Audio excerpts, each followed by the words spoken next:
নওগাঁর মান্দা উপজেলায় বাংলাদেশ জাতীয়তাবাদী শ্রমিক দলের তেতুলিয়া ইউনিয়ন শাখার কর্মী সভা অনুষ্ঠিত হয়েছে। বৃহস্পতিবার বিকেলে ইউনিয়নের সাবাই বাজারে এ সম্মেলনের আয়োজন করা হয়। ইউনিয়ন শ্রমিক দলের সভাপতি আইনুল হকের সভাপতিত্বে কর্মী সভায় প্রধান অতিথি হিসেবে উপস্থিত ছিলেন সাবেক উপজেলা চেয়ারম্যান ও সাবেক উপজেলা বিএনপির সাধারণ সম্পাদক ডাক্তার ইকরামুল বারী টিপু।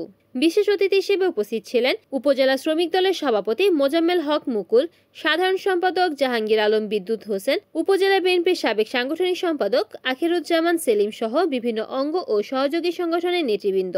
অনুষ্ঠানের শেষে আইনুল হককে সভাপতি, কামাল হোসেনকে সাধারণ সম্পাদক ও বাবুল মণ্ডলকে সাংগঠনিক সম্পাদক করে ৭১ সদস্য বিশিষ্ট কমিটির নাম ঘোষণা করা হয়। তার যোগ্য সহধর্মিণী দেশনেত্রী বেগম খালেদা জিয়ার সংগঠন, শহীদ জিয়ার যোগ্য উত্তরসূরি আগামী দিনের রাষ্ট্রনায়ক তারেক রহমানের সংগঠন।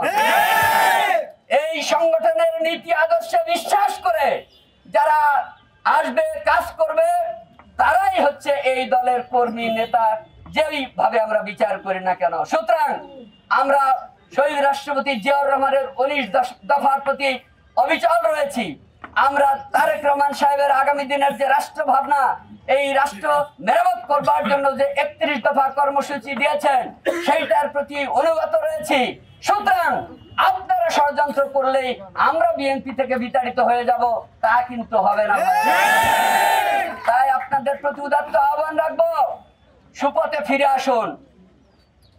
নিজেরা কাদা ছোড়াছুড়ি করে কার লাভ করে দিতে চান, মান্দার মানুষ এটা বুঝতেছে। কিন্তু রিপোর্ট করেছেন নওগাঁ প্রতিনিধি ওয়াসিম রাজু, NN TV।